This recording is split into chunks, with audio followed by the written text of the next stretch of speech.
The ડિબેટમાં તમારું સ્વાગત છે. જ્યારે આપણને કોઈ શારીરિક બીમારી કે ઈજા થાય ને ત્યારે આપણને હંમેશા એક પ્રકારની ચોકસાઈ જોવા મળે છે. દાખલા તરીકે તમારો હાથ ભાંગી જાય છે તો ડૉક્ટર તમને એક્સરે મશીન દ્વારા સ્પષ્ટ બતાવી દે છે કે જુઓ આ હાડકું અહીંથી તૂટ્યું છે. તે સંપૂર્ણપણે બ્લેક એન્ડ વ્હાઇટ હોય છે. હા, એકદમ સાચી વાત છે. ભૌતિક જગતની સમસ્યાઓ મોટે ભાગે એક સીધી રેખામાં ચાલતી હોય છે, એટલે આપણને તરત ખબર પડી જાય છે. બરાબર. અને આ સ્પષ્ટતા આપણને શાંતિ આપે છે કે ભલે તકલીફ છે પણ રોગ પકડાઈ ગયો છે અને તેનો ઈલાજ શક્ય છે.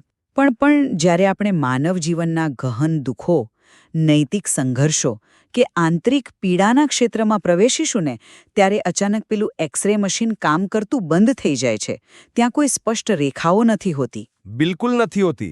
ત્યાં બધું જ ગ્રે એરિયા જેવું હોય છે. હા, અને આજે આપણે એવા જ એક અત્યંત જટિલ પ્રશ્ન પર ચર્ચા કરવાના છીએ જે માનવ ઇતિહાસના સૌથી મહાન દર્શન શ્રીમદ્ ભગવદ્ ગીતામાંથી ઉદ્ભવે છે. પ્રશ્ન એ છે કે જ્યારે જીવનમાં અસહ્ય પીડા અને અન્યાય આવે ત્યારે સાચો માર્ગ કયો છે? શું તે આપણી બુદ્ધિ દ્વારા અંધમનને નિયંત્રિત કરીને અન્યાય સામે સક્રિય અને બૌદ્ધિક રીતે લડત આપવાનો માર્ગ છે કે પછી તે સંપૂર્ણ અનાસક્તિ અને જે કંઈ પણ થઈ રહ્યું છે તેને એક મોટી ઈશ્વરીય યોજના માનીને સ્વીકારી લેવાનો માર્ગ છે?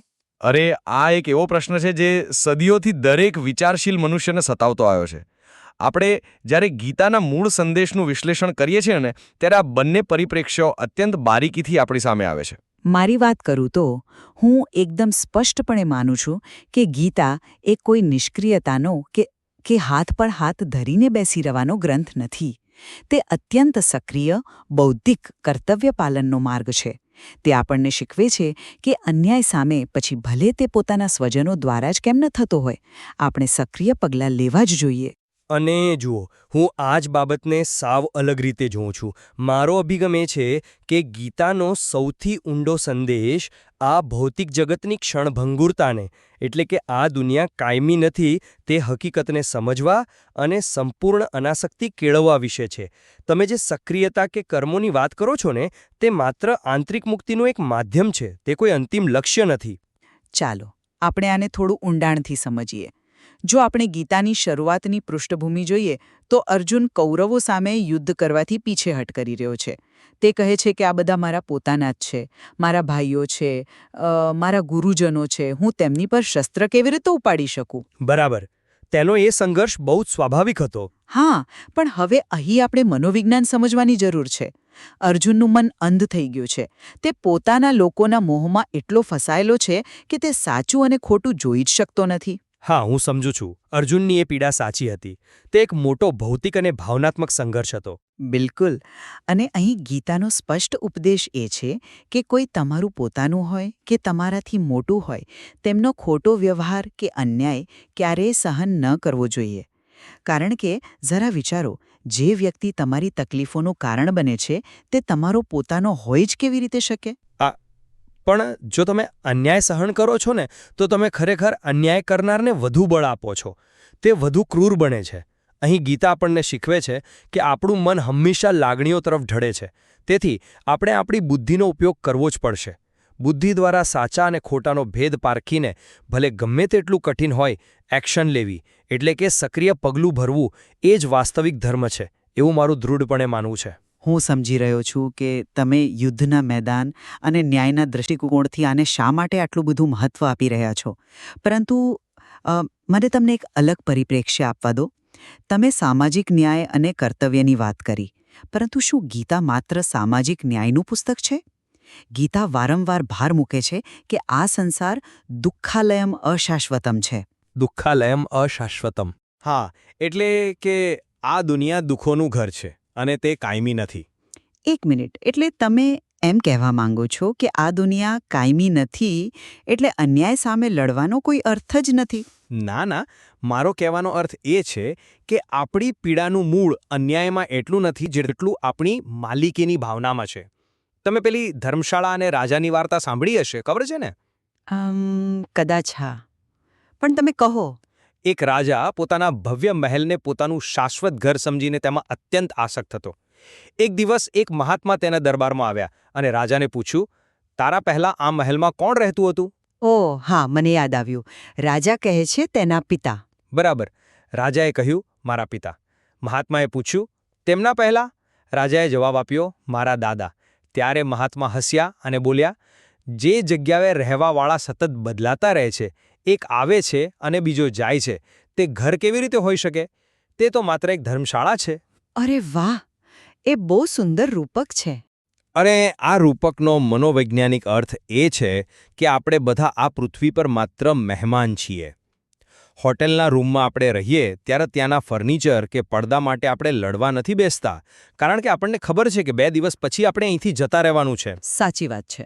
જ્યાં સુધી મનુષ્ય આ સત્યને સ્વીકારતો નથી અને પોતાના સંબંધો, સંપત્તિ કે આ મારાપણાનો મોહ છોડતો નથી ને, ત્યાં સુધી તે કર્તવ્ય કે ન્યાયના નામે માત્ર પોતાની જાતને પીડા જ આપતો રહેશે. ગીતાનો વાસ્તવિક ઉપદેશ આ ઊંડી અનાસક્તિ અને સ્વીકૃતિ છે. હું સમજી ગઈ. તમારી વાત સાચી છે કે સ્વીકૃતિ જરૂરી છે અને હોટલના રૂમવાળું ઉદાહરણ પણ ખૂબ ચોક્કસ છે. પણ મને અહીં એક મોટી સમસ્યા દેખાઈ રહી છે. કેવી સમસ્યા? શું આ પ્રકારની સ્વીકૃતિ આપણને આળસુ અને નિષ્ક્રિય નથી બનાવી દેતી? ચાલો આપણે પરિસ્થિતિઓનો સામનો કરવાના વ્યવહારિક મુદ્દા પર આવીએ. આપણા મનમાં સતત 2 પ્રકારની વૃત્તિઓ વચ્ચે યુદ્ધ ચાલતું હોય છે. આને આપણે પેલા 2 વરુઓની માનસિક વાર્તા દ્વારા સમજી શકીએ. હા, પેલી મૂળ અમેરિકન વાર્તા જે ગીતાના અંતઃકરણના યુદ્ધ સાથે ખૂબ જ મળતી આવે છે. બરાબર, એ જ. આપણા દરેકની અંદર એક નિરંતર યુદ્ધ ચાલે છે. એક કાળું વરુ છે જે ક્રોધ, લાલચ, ઈર્ષ્યા અને મોહનું પ્રતીક છે. અને બીજું સફેદ વરુ છે જે શાંતિ, દયા, પ્રેમ અને સદ્ભાવનાનું પ્રતીક છે. આ બંને વચ્ચે સતત ખેંચતાણ ચાલુ છે. ગુરુ પોતાના શિષ્યને સમજાવે છે કે આ યુદ્ધમાં એ જ વરુ જીતશે જેને તમે ખોરાક આપશો. અને અહીં ખોરાક એટલે આપણું ધ્યાન, આપણું અટેન્શન. બિલકુલ. આ ખોરાક આપવો એ આપણી સક્રિય બૌદ્ધિક પસંદગી છે. જ્યારે મને કોઈની પર ગુસ્સો આવે છે ત્યારે હું એ ગુસ્સાને પંપાળું છું કે તેને દબાવીને સમજણ દાખવું છું, તે મારી ચોઈસ છે. જો હું અનાસક્તિના નામે બધું જ પરિસ્થિતિ પર છોડી દઈશ તો મારું કાળું વરુ આપોઆપ મોટું થઈ જશે, કારણ કે મનનો સ્વભાવ નીચે તરફ જવાનો છે. હું તમારી વાત માનું છું. એટલે ગીતા સંઘર્ષની વચ્ચે રહીને યોગ્ય અને અયોગ્ય વચ્ચે સતત બૌદ્ધિક રીતે પસંદગી કરવાની શિસ્ત માંગે છે. બધું જ છોડી દેવાનું નથી કહેતી. તે એક અત્યંત પ્રભાવશાળી દલીલ છે. બૌદ્ધિક પસંદગી હોવી જ જોઈએ, પરંતુ શું તમે એ વાત પર વિચાર કર્યો છે કે આપણી આ બૌદ્ધિક પસંદગીઓની પણ એક મર્યાદા છે? આપણે વિચારીએ છીએ કે આપણે આપણી બુદ્ધિથી બધું નિયંત્રિત કરી શકીએ છીએ, સાચું અને ખોટું પારખી શકીએ છીએ, પરંતુ વાસ્તવિકતા કંઈક અલગ જ હોય છે. કઈ રીતે? શું બુદ્ધિ પર ભરોસો કરવો એ ખોટું છે? ખોટું નથી, પણ અધૂરું છે.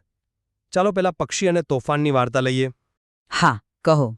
એક પક્ષીએ બહુ મહેનતથી એક ઊંચા ઝાડ પર પોતાનો માળો બનાવ્યો હતો. તેણે એક તણખલું પોતાની બુદ્ધિથી વીણીને ગોઠવ્યું હતું. અચાનક એક ભયંકર તોફાન આવ્યું અને તેનો આખો માળો તૂટી ગયો. અરે! હા, પક્ષી ખૂબ રડ્યું અને ઈશ્વરને ફરિયાદ કરવા લાગ્યું કે મેં આટલી મહેનતથી, સાચી બુદ્ધિથી મારું ઘર બનાવ્યું હતું અને તેં તોફાન મોકલીને તેને નષ્ટ કરી દીધું. ત્યારે આકાશવાણી થઈ કે તારા માળામાં એક ઝેરી સાપ ઘૂસી આવ્યો હતો જે તને ખાવા જઈ રહ્યો હતો. મેં તોફાન તારો માળો તોડવા નથી મોકલ્યો, પણ તને ઉડાડીને તારો જીવ બચાવવા માટે મોકલ્યું હતું. ઓહ, એટલે પક્ષી જે વસ્તુને દુર્ઘટના માનતું હતું તે ખરેખર તેનું રક્ષણ હતું. બરાબર. આ વાર્તાનો મનોવૈજ્ઞાનિક મર્મ એ છે કે માનવીય બુદ્ધિ અત્યંત મર્યાદિત છે. આપણે જેને ખરાબ પરિસ્થિતિ માનીએ છીએ, જેમ કે કોઈ નોકરી જવી, કોઈ સંબંધ તૂટવો કે કોઈ મોટું આર્થિક નુકસાન થવું, તે વાસ્તવમાં કોઈ મોટા ખતરાથી બચાવવા માટેની ઈશ્વરીય યોજના હોઈ શકે છે. તેથી બુદ્ધિ દ્વારા દરેક વસ્તુનું વિશ્લેષણ કરીને લડવાને બદલે સૌથી સાચો માર્ગ એ છે કે બધું જ ઈશ્વર પર છોડી દેવું. જે થઈ રહ્યું છે તેનો સંપૂર્ણ સ્વીકાર કરવો. એક મિનિટ, મને અહીં રોકવા દો. તમે કહો છો કે બધું જ ઈશ્વર પર છોડી દેવું, પણ એક સામાન્ય માણસ તરીકે આ પચાવવું બહુ અઘરું છે. આમાં મને એક મોટું જોખમ દેખાઈ રહ્યું છે. કેવું જોખમ? જો હું દરેક તોફાનને, દરેક અન્યાયને કે દરેક પડકારને ઈશ્વરીય રક્ષણ કે ઈશ્વરની ઈચ્છા માનીને સ્વીકારી લઉં, તો શું હું હાથ પર હાથ ધરીને બેસી નહીં રહું? શું આ કાયરતા નથી? તમે આને કાયરતા કેમ કહો છો? કારણ કે કલ્પના કરો કે જો અર્જુને એવું જ વિચાર્યું હોત કે ભલે કૌરવો જે કરી રહ્યા છે તે ઈશ્વરની જ કોઈ યોજના હશે, મારે શું કામ લડવું જોઈએ? દ્રૌપદીનું અપમાન થયું, ભલે થયું, ઈશ્વરની મરજી. તો શું થાત? ધર્મનો તો નાશ જ થઈ જાત ને. હું સમજુ છું તમારો પોઈન્ટ. શ્રી કૃષ્ણ અર્જુનને એમ નથી કહેતા કે તું હથિયાર નીચે મૂકી દે અને બધું મારા પર છોડી દે. તેઓ તેને યુદ્ધ કરવા માટે, શસ્ત્ર ઉપાડવા માટે ઊભો કરે છે. ફળની ચિંતા છોડવાની છે, પણ કર્મ તો પૂરી તાકાતથી કરવાનું જ છે. બધું નિયતિ પર છોડીને બેસી જવું એ ગીતાનો સંદેશ ક્યારે ન હોઈ શકે. તમારી વાત સાંભળવામાં ખૂબ જ તાર્કિક લાગે છે, પરંતુ મને માફ કરજો, હું આની સાથે સહમત નથી. અને મને સમજાવો તો શા માટે તમે અર્જુનના શસ્ત્ર નીચે મૂકવાના નિર્ણયને નિષ્ક્રિયતા માની રહ્યા છો અને તેના ઊભા થવાને ન્યાય માટેની લડાઈ માની રહ્યા છો? પણ અર્જુન કૌરવોના અધર્મથી અજાણ નહોતો. તે વર્ષોથી જાણતો હતો કે કૌરવોએ શું કર્યું છે, છતાં મેદાનમાં આવીને તે કેમ તૂટી ગયો? કારણ કે તેને પોતાના સ્વજનો સામે લડવાનું હતું. સીધી વાત છે. હા, તેની અંદર શસ્ત્ર છોડી દેવાની વૃત્તિ ન્યાય કે અન્યાયના વિચારમાંથી નહોતી આવી. તે મોહમાંથી આવી હતી. તે પોતાના લોકોને મારી નાખવાના ડરથી પીડાતો હતો. આ બાબતને વધુ સ્પષ્ટ કરવા માટે મહાભારતમાંથી જ અભિમન્યુના મૃત્યુનો પ્રસંગ લઈએ. એ બહુ જ કરુણ પ્રસંગ છે. બહુ જ કરુણ. યુદ્ધમાં જ્યારે અર્જુનના યુવાન પુત્ર અભિમન્યુની અત્યંત ક્રૂરતાથી હત્યા થાય છે ને, ત્યારે અર્જુન સંપૂર્ણપણે ભાંગી પડે છે. તે ધ્રુસકે ને ધ્રુસકે રડે છે અને પોતાના જીવનનો અંત લાવવાની વાત કરે છે. ત્યારે શ્રીકૃષ્ણ તેને આત્માઓના લોકમાં લઈ જાય છે, જ્યાં અભિમન્યુનો આત્મા હોય છે. બરાબર. ત્યાં અભિમન્યુ એક અલગ જ તેજ સાથે અત્યંત આનંદમાં બેઠો હોય છે. અર્જુન દોડીને તેને ભેટે છે અને રડતા રડતા કહે છે કે બેટા, હું તારો પિતા છું, તારા વિના હું જીવી નહીં શકું. ત્યારે અભિમન્યુ શું જવાબ આપે છે ખબર છે? શું કહે છે? તે કહે છે, કયો પિતા અને કયો પુત્ર? આત્માના તો હજારો જન્મો થાય છે. કોઈ જન્મમાં તમે મારા પિતા હતા, કોઈમાં હું તમારો પિતા હતો, કોઈમાં આપણે દુશ્મન હતા. આત્માનો કોઈ સગો નથી હોતો, કોઈ કાયમી સંબંધ નથી હોતો. આશ્ચર્યજનક. આ સાંભળીને અર્જુનને આંચકો લાગે છે અને તેનો બધો મોહ પળવારમાં તૂટી જાય છે. આ વાર્તા એ સાબિત કરે છે કે તમે જે કર્તવ્યની વાત કરો છો ને, તે માત્ર એક બાહ્ય પ્રક્રિયા છે. અંતિમ જ્ઞાન એ છે કે આ જગતમાં કોઈ કોઈનું નથી. મોહ જ દુઃખનું મૂળ છે. જ્યારે અર્જુનને સમજાયું કે કોઈ મરતું નથી અને કોઈ મારતું નથી, ત્યારે જ તે સાચા અર્થમાં યુદ્ધ માટે તૈયાર થઈ શક્યો. એટલે કે અનાસક્તિ એ પ્રથમ શરત છે, કર્મ નહીં. આ સાંભળવામાં બહુ કઠોર લાગે છે. જો કોઈ માતા પિતા આ સાંભળે તો તેમને થાય કે શું આ બધું નકામું છે? તો શું આપણે આપણા બાળકોને પ્રેમ ન કરવો જોઈએ? પણ હું સમજી ગઈ કે તમે મોહ અને પ્રેમ વચ્ચેનો તફાવત બતાવી રહ્યા છો. હા, મોહ બાંધે છે, જ્યારે સાચો પ્રેમ મુક્ત કરે છે. બરાબર. અભિમન્યુનો પ્રસંગ ખરેખર આંખ ઉઘાડનારો છે. પરંતુ મારો પ્રશ્ન હજુ ઊભો જ છે. આ અનાસક્તિ કે મોહ ત્યાગનો અંતિમ હેતુ શું છે? શું તેનો હેતુ લાગણી વિહીન બનીને જંગલમાં જઈને સંન્યાસી બની જવાનો છે? ના, જંગલમાં જવાની વાત નથી. તો પછી તેનો વ્યવહારિક ઉપયોગ શું છે? ગીતાના અભ્યાસ પરથી સ્પષ્ટ થાય છે કે આપણો 98% તણાવ અને ચિંતા ભૂતકાળ અને ભવિષ્યકાળ વિશે વિચારવામાંથી જન્મે છે. એ તો છે જ. કાં તો આપણે જે જતું રહ્યું છે તેનો શોક કરીએ છીએ, જેમ કે કોઈ જૂની નોકરી, જૂનો સંબંધ કે કોઈ ભૂલ, અથવા જે આવવાનું છે તેની ચિંતામાં જીવીએ છીએ. જ્ઞાની પુરુષો મૃત્યુ પામેલા કે જીવતા લોકોનો શોક કરતા નથી, કારણ કે તેઓ સમજે છે કે પરિવર્તન એ સંસારનો નિયમ છે. ભૂતકાળ અને ભવિષ્યની આસક્તિ છોડવાનો સીધો અર્થ એ છે કે અત્યારે આ ક્ષણે તમારે જે કર્મ કરવાનું છે તેના પર તમારું 100% ધ્યાન કેન્દ્રિત કરવું. એટલે કે તમે અનાસક્તિને વર્તમાનમાં ફોકસ કરવાના એક ટૂલ તરીકે જુઓ છો. બિલકુલ. આને આપણે એક બહુ જ પ્રચલિત પારસમણીની વાર્તાથી સમજીએ. એક ગુરુ પોતાના અત્યંત આળસુ શિષ્યને સુધારવા માટે તેને 1 મહિના પૂરતો પારસમણી આપે છે. પારસમણી એટલે એવો પથ્થર જેને લોખંડ અડાડો તો તે સોનું બની જાય. હા, બહુ જ જાણીતી વાર્તા છે. શિષ્ય ખુશ થઈ જાય છે, પણ તે વિચારે છે કે હજુ તો આખો મહિનો પડ્યો છે, કાલે લોખંડ લાવીશ અને સોનું બનાવીશ. એમ કરતાં કરતાં તે આળસમાં, આવતીકાલ પર કામ ઢોળવામાં આખો મહિનો કાઢી નાખે છે. છેવટે ગુરુ આવે છે, પારસમણી પાછો લઈ લે છે અને શિષ્ય ખાલી હાથ ગરીબનો ગરીબ જ રહી જાય છે. અને આમાં પારસમણી એ સમય છે. હા, સમય એ જ પારસમણી છે. આ ક્ષણ, આ વર્તમાન જ આપણી પાસે છે. આજના સંદર્ભમાં કહીએ તો આપણે ઓવરથિંકિંગમાં, સોશિયલ મીડિયાના સ્ક્રોલિંગમાં કે પછી ભવિષ્યના કાલ્પનિક ડરમાં એટલા ડૂબેલા રહીએ છીએ કે આપણો આજનો દિવસ, જે ખરેખર આપણી પારસમણી છે, તે વેડફી નાખીએ છીએ. સાચી વાત છે. જો આપણે અનાસક્તિના નામે આળસુ બની જઈએ અને કર્મને ટાળતા રહીએ તો આપણે એ મૂર્ખ શિષ્ય જેવા જ છીએ. આળસ છોડીને વર્તમાનમાં સક્રિય રહીને જીવનને સોનું બનાવવું, એટલે કે અર્થપૂર્ણ કર્મો કરવા, એ જ ગીતાનો સૌથી વ્યવહારુ ઉપદેશ છે. હું તમારી પારસમણીની વાર્તાનો સંદર્ભ પૂરેપૂરો સમજી રહ્યો છું અને વર્તમાનમાં જીવવું જરૂરી છે તે પણ સ્વીકારું છું.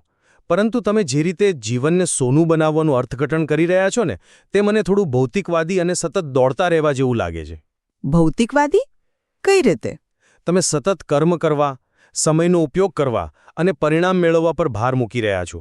પરંતુ આ સતત કર્મ કરવાની વૃત્તિ જ આપણને અશાંત બનાવે છે. તમે પૂછ્યું કે અનાસક્તિનો હેતુ શું છે? તેનો હેતુ ભૌતિક સફળતા નથી. તેનો હેતુ સંપૂર્ણ આંતરિક શુદ્ધિ અને શાંતિ છે.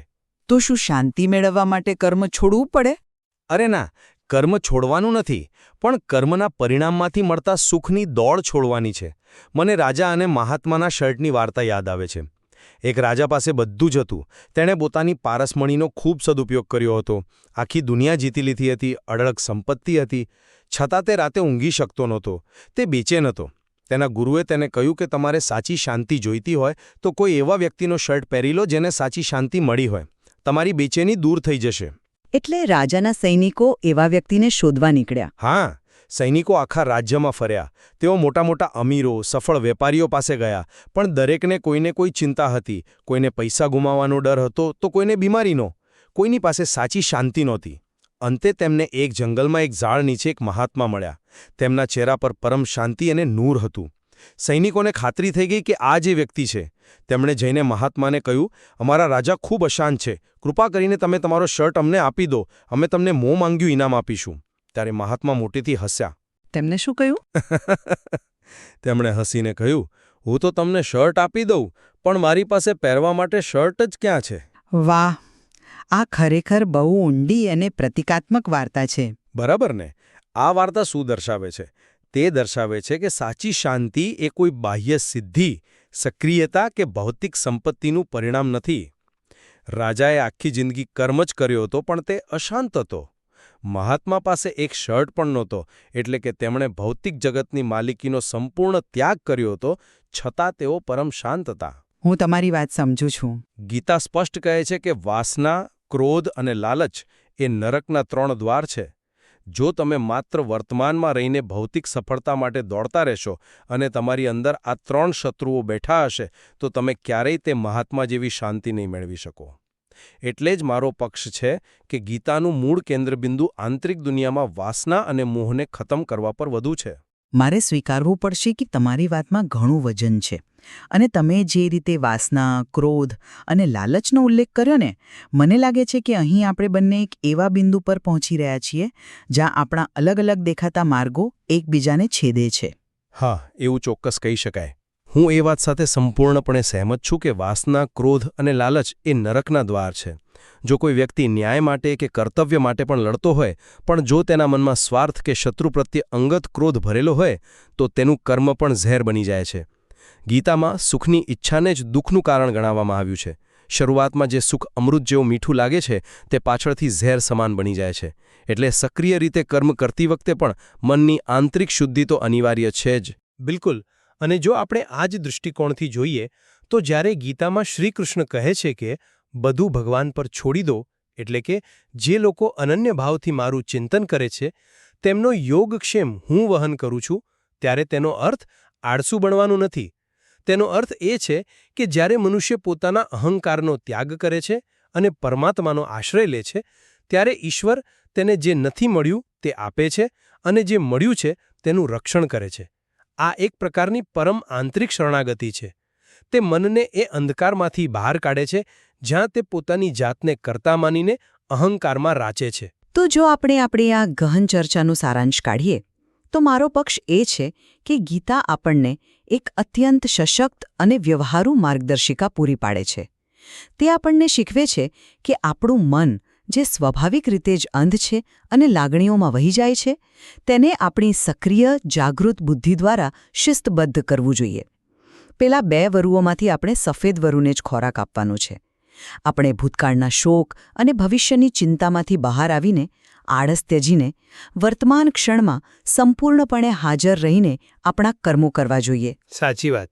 અને સૌથી અગત્યનું, જ્યારે આપણા પોતાના લોકો દ્વારા પણ અન્યાય કે અધર્મ થતો હોય ત્યારે હાથ પર હાથ ધરીને બેસી રહેવાને બદલે સક્રિય રીતે ઊભા રહેવાની આપણામાં હિંમત હોવી જોઈએ.